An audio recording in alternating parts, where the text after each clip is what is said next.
Hello, everyone, and welcome back to another episode of the Agent Advantage podcast with Emily and Michaela, where we strive to help agents embrace success and drive change one episode at a time. Today, we're going to be talking about how to negotiate like a pro. Emily has been in the business for years, and she has really mastered this craft. She's seen the ups and the downs. There's experiences that she's had that we can learn from. So we'll let Emily guide us in this episode, and we'll talk a little bit more. Okay, good. That stutter was crazy. No, we can keep it in. But I was like, duh. Go ahead and help us get through it, Emily, while I sit here and stutter all over myself. Before we get into like the steps, and I will say this, I'm not a perfect negotiator and I have failed forward a lot. I know for a fact that there are agents who are better negotiators than I am, but we want you guys to learn from our mistakes, and not everybody has someone openly telling you the mistakes that they made, because a lot of real estate agents have a very big ego. So you're not going to walk up to an agent and then say, oh, I did this wrong, this wrong, this wrong, this wrong. But yet that's what we all want to know, because we want to know, how do we prevent that? And me and Michaela would agree both, because how do I save time and not make the same mistakes? So that's what, really, that's the purpose of our podcast, right? Yeah. So, I had a few questions, Michaela. I just kind of want to talk first. Why do you think that being a skilled negotiator is important? I mean, it's probably the biggest part of our job is to negotiate for our clients. And so figuring out what's most important to them. Do they need a rate buy down? They might not be able to afford the house they want at the price that they want if they don't have that buy down, especially with the way interest rates are right now. 2, are they going to be able to get the timing that they want? Maybe they have a house that they have to close on before and then purchase a house. So there's just so many things, and every situation is so unique. And if you don't negotiate on their behalf, they could be missing out on money, convenience, things that they might not even know that they want or need if you're not asking or you're not advocating for them. Yes, so there's more in a contract than just a price and closing costs, guys. There is earnest money, inspection dates, more contingency periods like insurance. Down here, we have termite. Up there, you guys may not have that. But what I'm saying is, like, you can negotiate more than just your purchase price and your seller concessions, which would be closing costs, rate buy down, everything like that. I think that a good quality to have to be a good negotiator is to be likable, because you want to be able to conversate well, and you want to be able to get your point across well. And I'm not saying that you have to be persuasive. I do believe that I'm kind of persuasive. The reason I say that is because I read it on a personality report one time. But and actually my favorite speeches that we had to like write in school were my persuasive speeches, because like, oh, I can get what I want. I can figure out a way to articulate how I should get what I want. Anyways, you don't have to really control everyone. The old way of thinking was, oh, I have to be a bully. I have to be a hard negotiator. I have to be like a trial attorney. Like, you will do this. We're going to have this. Take it or leave it. And that's just not the way that it works. You can try that and it may work, but it really is not going to work long term for you. Michaela, have you had experience? And we don't badmouth agents on this podcast, by the way. We all uphold the Realtor Code of Ethics. But in some cases, we may experience agents that have done that, or we have done that, and then like, wait, no, I shouldn't have done that, or let our emotions get involved. Man. Ooh. Have you had that before, Michaela? Yeah, and well, I think just as like an overall statement is, when you work with an agent who is not kind, or who bullies you, or who's constantly making you feel like you're below them, or that you don't know what you're talking about, or you feel like you're not able to get your clients what they deserve and it's not a fair deal, then you don't want to work with that person again, naturally.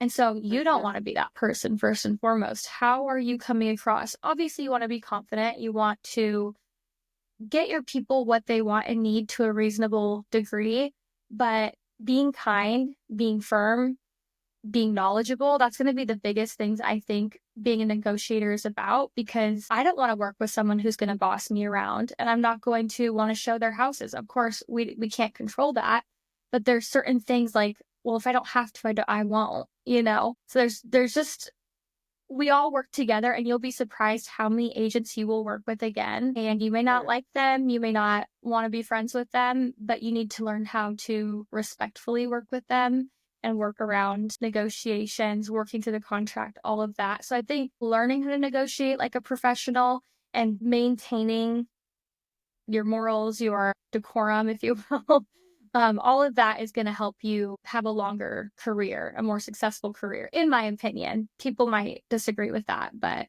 from what I've I seen I so far.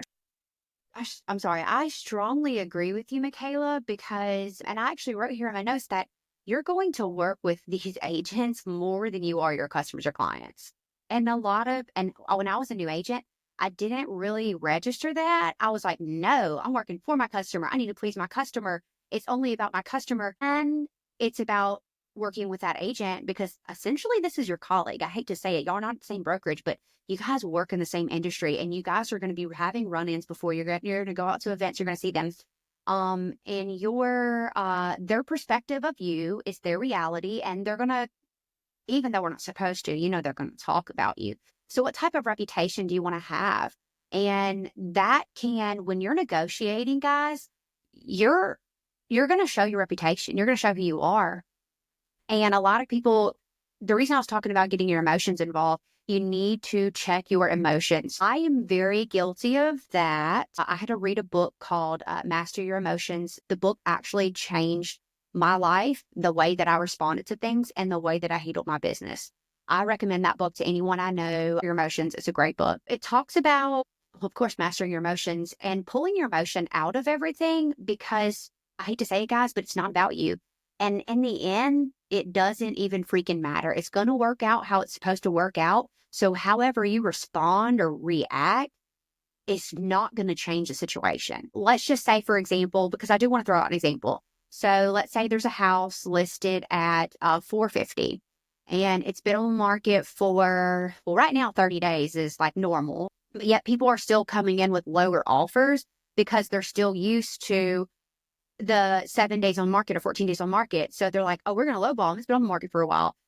But I would say a while would be considered like 90 plus days in this market. So you do have to tell your buyer, like, hey, you have to set the expectations. Like, hey, this is the average days on market. Run a market analysis for your buyer or show them the recent sold properties. And sorry, I was just thinking about agency disclosures. Depending on what type of agency that you're in, you can't really give your opinion. So be careful about that. And you can show them all the recent sold properties, but you can't pick and choose and pluck which ones you want, because that is an opinion and that you are in full agency representation. Depending on the state that you are in, your state may have transaction broker or agency representation. We're not going to get in that, but I wanted to put that little clause in there as a, yes, disclaimer. So where was I, Michaela? Maybe just really quick, maybe we should just preface too, and then we should probably say this every episode. This is all of our experience. This is what has worked for us, what we do in our practice. But always, always, always go to your broker if you have questions, especially when it is regarding agency, relationships, best practices, and all of that, because every state is a little bit different and it might be similar, but please always refer to your broker for legal issues and stuff like that. That's just a little disclaimer, because we don't want to get you into hot water for anything, but it's just stuff that we've worked through. But always talk to your broker. We'll keep going. That's a great example. Or that's a great disclaimer. Back to the example. So the house is listed for 450. The buyer tells you they want to come in at 400. Okay. And they want to ask for $10,000 in concessions. Okay. I feel like I have made this mistake, and I've actually just started changing how I do this. I started calling the agent first and apologizing and say, I just want to let you know, I'm sorry. Don't shoot the messenger. I'm doing what my buyer requests me to do. But what that is doing is that is putting in their head, like, hey, this deal isn't going to work. This agent doesn't know how to educate her buyer or get her buyer up, which we all know that it's the buyer and the seller's decision. Our job is to inform and educate. And then at the end of the day, they make the call. I found that I felt like a very inexperienced agent by saying, I'm so sorry. I'm so sorry. Instead, I was saying, hey, I just want to let you know that they're starting out low. You know if they're open to a counter or not before you send this offer. You say like, hey, is this your highest and best? Because we know we're coming in 50 grand lower. Like, is this your best? So if I present that to the agent, say, hey, look, I know we're a little low, and I'm just going to be so honest up front. This is the highest the buyer can go. I don't want to waste your time. Do you think that that the seller would entertain this? Before you even write that up, you can call the agent and just ask them, okay, you make it known to your customer or client what you are doing, because I've had customers or clients saying, yeah, did you send the offer? They don't understand that they have to sign the offer before you submit the offer, and they thought that you submitted an offer. I've had that Mm. happen before because I didn't set the expectations up front. Like, hey, no, you have to sign the offer before I send it. So they thought that that verbal phone call was an actual offer, and they're sitting here waiting on a response. Mm. So that's That's another way yeah, that I can move forward. yeah, yeah. And that's you'll be surprised too with some buyers that you work with. And we need to have a buyer consultation or buyer best practices when you get started because there are so many little things that if you don't bring up, if you're not working in this business as a buyer, you're not going to know. You're not going to know what a formal offer looks like. I mean, I wouldn't have known before I was in the business. You have to talk Yeah. people through these steps as if you're learning it for the first time or you're teaching them for the first time because in most cases you are teaching them for the first time. And if there's a misunderstanding, then they're going to say, well, you didn't tell me that or you didn't inform me of that, so I thought we submitted an offer, but really you're just talking on the phone, and like, what are we doing? What if someone else comes in and gets it? So it's managing expectations not only sets you up for success, but it sets them up to not be disappointed in you or in the situation when it's preventable. Mostly for in most cases it is preventable. And and most relationships fail due to unmet expectations. And I would argue and say it's due to unset expectations. You can't meet expectations that you haven't even set. So buyers consultations are important. Don't just get them to sign an agreement and say, okay, let's go see a house. Like, guys, talk about them about the home inspection, what to expect, what to prepare, what's in the offer, how you're going to negotiate for them, what you do. Hey, I can actually show you a for sale by owner, so don't call the owner. Things like that, that you're like bulletproofing the transaction. You're protecting your little nest egg of your customer, your client. You're taking care of them. You are being a professional. Guys, this podcast is about being a professional. Me and Michaela don't work this job as a hobby or when we feel like it. Like, this is our career and we are professionals. And we intend you guys, or hope that you guys would be professionals too, because there are so many real estate agents that do treat this as a hobby, and we want to change the standard for the way that people look at us. It's like, we are professionals, and we don't want someone to think they're a real estate agent. Like, no, we take our job seriously, and this is a hard freaking job, and everyone listening to this podcast would agree. Yeah. Yeah, 100%. And I think too, I really like what you said, like unmet expectations are due to unset expectations. And it's so important in this business. And you're not always going to be the nice guy. You can be a good agent, you can be a kind agent, but they're not always going to like the things you say. And that's something that I've struggled with in this business is I always want people to be happy with me or Yeah. to like what I'm saying. And that's really hard as like a recovering people pleaser because you're not always going to say the things they don't want to know that an inspection is going to cost them $500.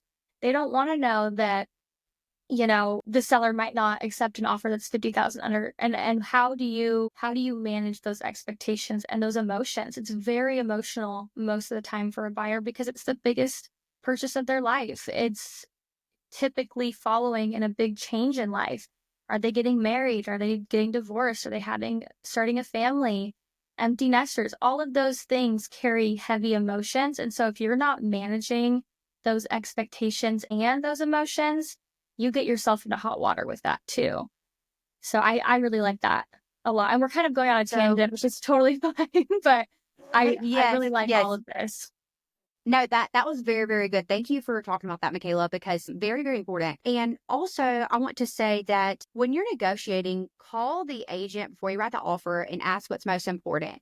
And also Always. know what your customer is most important. So when you have a buyer consultation or seller consultation, you know it's important. When they look at this house and they're like, "Oh my gosh, we love it." start asking them questions. What do you love about this house? Because I've had some buyers who are like, I will pay over list price. Like what they convey to me is, I want this house. I don't care. So I know in my heart, I have to do whatever it takes to get them this house. I don't expose top number, right? I do that strategically, putting in a very strong offer. And then I follow up with the agent, right? And I put a competitive response time with time to still respond. If it's 9 a.m., y'all, and y'all put a deadline to respond at 5 p.m., maybe that's not great. And here's why. People, maybe they eat lunch. I don't eat lunch, but some people do. Okay. Maybe they have to pick their kids up. And then what are they doing from like 5 to 7? They're probably getting their kids down or whatever. Or maybe if they don't have kids, they're going to the gym or whatever that evening time. Maybe you give them until like 10 p.m., maybe 8 p.m., saying like, hey, we're competitive, but we're also still respecting you. You want to be the agent that fights for your customer while also still maintaining respect. That is a very, very thin line. And So, it's so true though, because I've seen sellers say like, well, they only gave us less than 12 hours to respond. Like that immediately ticks them off and says like, well, if they're not going to respect us, like we don't want to work with them, or we don't want to, how are they going to be when it comes down to everything else and things that are important to us, you know? Managing like giving and taking where you can. Okay, we're giving them a little bit longer of a response time, but we're gonna lengthen that inspection period, or we're gonna shorten it, or we're gonna offer this amount for earnest money. Like you said, there's just you gotta pick and choose so that you're still being respectful and not rubbing them the wrong way off the get. yeah, absolutely. First thing is call the agent and ask them what's the most important. And remember, you have already consulted your customer at the showing and you know what's most important to them. Second thing is make it a win-win. It actually can be a win-win. A lot of people think, oh, well, only one person wins. Either the buyer wins or the seller wins.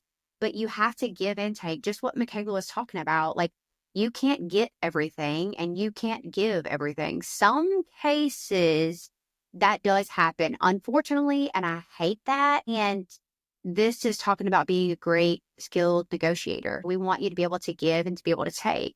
So whenever I write an offer, if I'm competing or I know that it's a super hot house, I will shorten the home inspection contingency period. That's not fun for my buyer. And I tell them like, hey, we're going to have to get on top of this quick. You're going to have to call, like maybe you should go ahead and line up an inspector today, one that we could possibly postpone or cancel if we don't get our offer accepted, but line them up for like the next 2 or 3 days.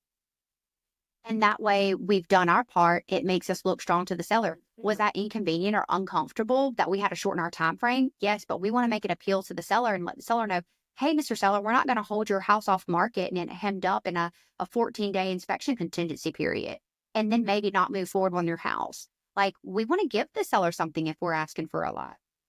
Yeah, and can you tell listeners too, like some examples of what might be important to a seller? Questions that you could ask as an agent, what is important to your seller and what to look for? Because I mean, that's a very broad statement. Like, what's important to your seller? Like, I don't like, what Okay, am I looking so for? Yeah, I think that would be helpful. what's most important? Everyone will probably say, well, net. Okay, where are they going and when do they have to be there by? So like when are they looking to move out? Earnest money is another thing. Financing type is another thing. Will they entertain FHA? You should know this before you go to the property because typically that's in the agent notes or MLS. But the biggest thing is like your closing time frame. When do they have to get out? Do they need possession at close? Are they buying another home? Because oftentimes they're buying another home and they would love if we could do like a 3-day possession after closing. I'm just going to be honest, and I hate those. I don't love those. I hate them with every fiber of my being, and I can do a whole episode on that. But I think you had a bad situation on that too, Michaela, right? Yeah, yeah. Yeah. So It gets tricky, and our legal team always recommends not to do that just because of mhm. the nightmare stories. But sometimes it's the only way it's going to work, and so you work around things like that too. If list price is 450 and you're asking for 400, maybe you shorten your home inspection contingency period. Maybe you put more earnest money down. Maybe you say that you can give them 3 days. You can take possession 3 days after closing. And that's only if maybe they have another offer in on another house and they have to close quickly. Well, one, that does tell me that they're motivated, that they have an offer in on another house. And two, that could be appealing to them. So that way they don't have to have their U-Haul at the title company or the attorney's office and sign and go do everything the same day. they can go sign on their houses and then move their stuff over in the next 72 hours. That could be appealing to them. So there's other ways to make your offer stand out and to negotiate for your customers. And you could negotiate more off the price if Mhm. closing timeline was important to them. And if you didn't ask those questions, you would never know, and you wouldn't have negotiated low off the price for your customer because you didn't take time to ask those questions. Right. And two, this is kind of off topic. Do you ever do pass or fail inspections? Is that something that you guys practice down there very often? Because that's a big thing for us, especially during COVID times. They were seeing or coming out of COVID times when it was still pretty competitive for buyers, but sellers were having to give a little bit more. We would see the option for pass or fail. So instead of sending a whole response and having to negotiate that part, the buyer would just let us know whether the inspection passed or failed. They could still back out with that contingency, but if we pass, we're moving forward, and that's the end So of that. they weren't asking for repairs. And that was set. That was an expectation that was set at the time of, and we've negotiated that as listing agents. We've negotiated like, hey, we'll do this for you, we'll do that, but we want the inspection period to be pass or fail. Yes, how the verbiage that we use is that inspection is used for informational purposes only. They get their inspection and they're not going to make any, or we'll say the home inspection to be used for buyer's information only, no repairs to be made by seller. That way, when we get to that period, they say, hey, yeah, we're moving forward, or hey, no, we're backing out. Yeah. So same idea. So that's something that you could always, if you're in a tricky situation or if you're a listing agent, that's always something you could bring up too to negotiate like a pro with in that. One other thing I want to talk about when you're negotiating your terms of your offer is closing costs. Oh my gosh, I've seen this so much. I've seen people ask, they talk to the lender, oh yeah, they're going to need discount points and their MI or their upfront PMI and their insurance, like all of that. It's probably going to be around 10 grand. Okay, lender, can you like get me a fee sheet, like an estimate and all that breakdown? Not right now. I can in a little bit. So I'm just going to put 12 grand to be safe, right? Because like maybe she's just shooting off the top of her head. Well, that fee sheet comes in, we're under contract already, and we even get through appraisal and everything. And I ask the buyers, like, hey, did she send you your final figures, your initial disclosure? Yeah, it says our total closing costs are 8,500.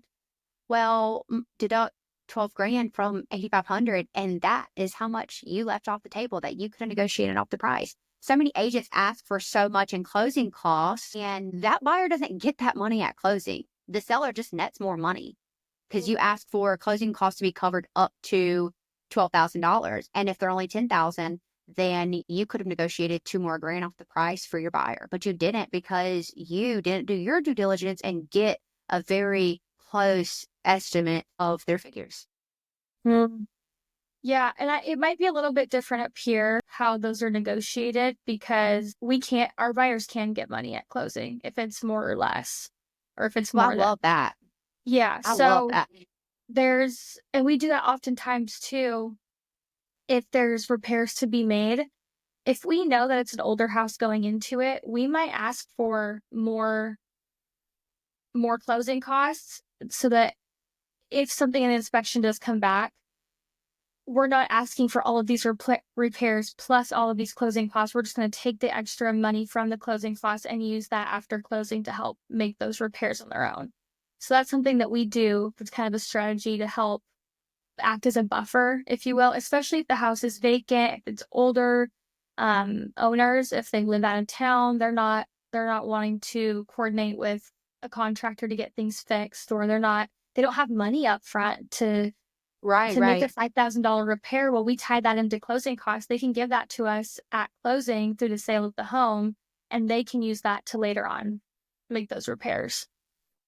Another way to negotiate like a pro is to befriend the agent. We talked about that a little bit earlier.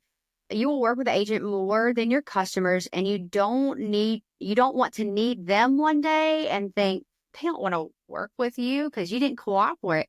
Like that agent never cooperated and they were a jerk. Again, it goes back to your reputation, and no one's going to want to work with you.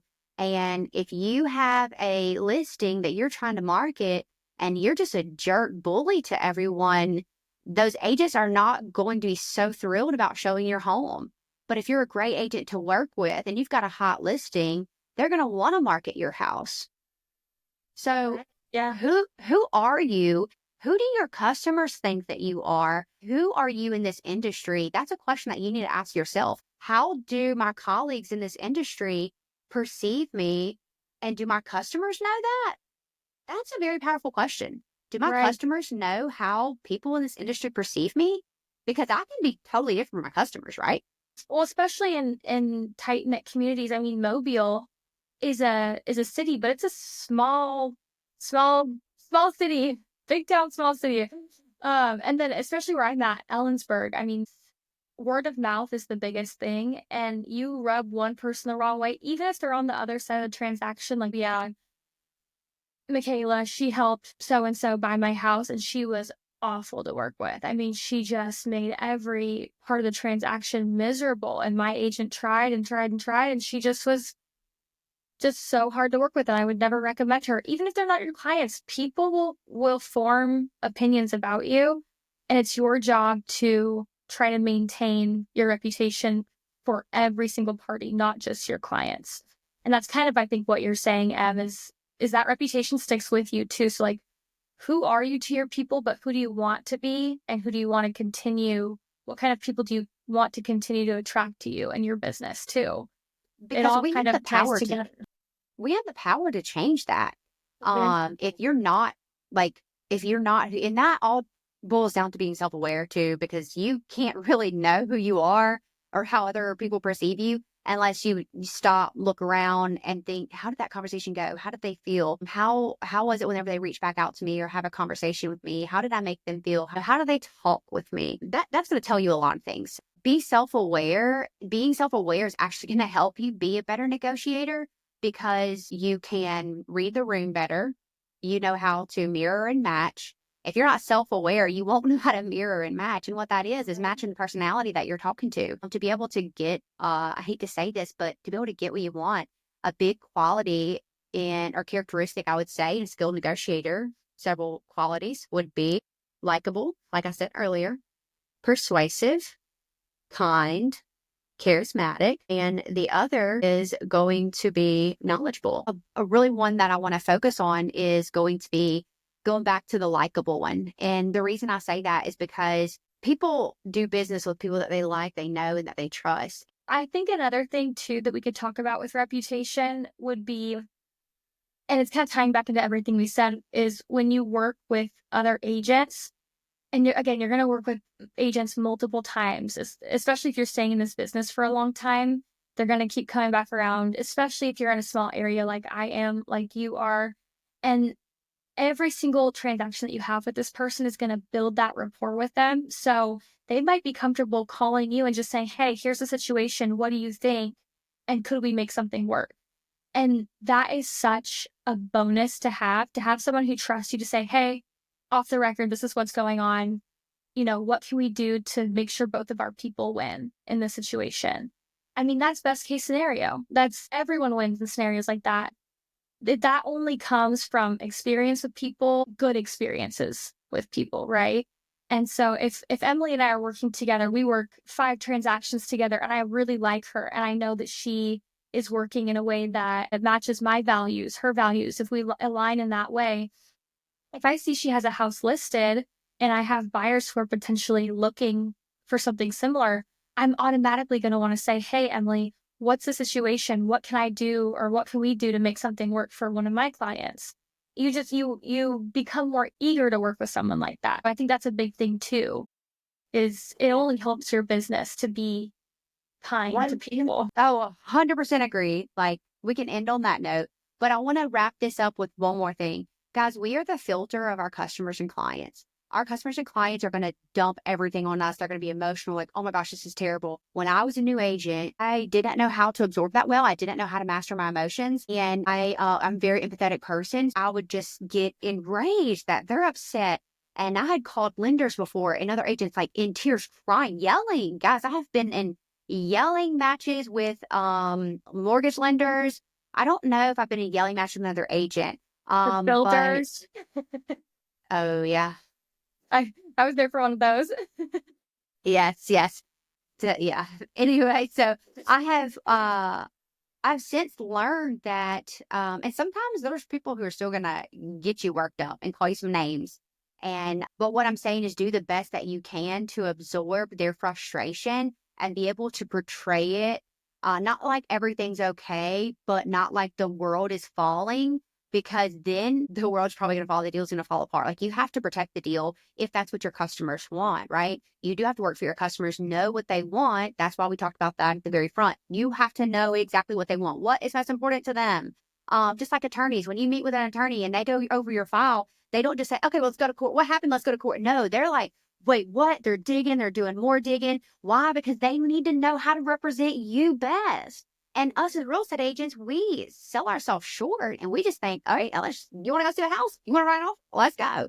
And it's like, well, how do you know that you represent well? You don't even know what they want. Like, Yeah, what's that's important? really good. Yeah, I really like that because that's so true. I mean, we need to take it more seriously too. I mean, this is a contract. This is a legally binding agreement that we're getting into with these people. And so how you're negotiating these terms of this agreement is huge. I mean, it's a really big deal for But for most you, of for everybody.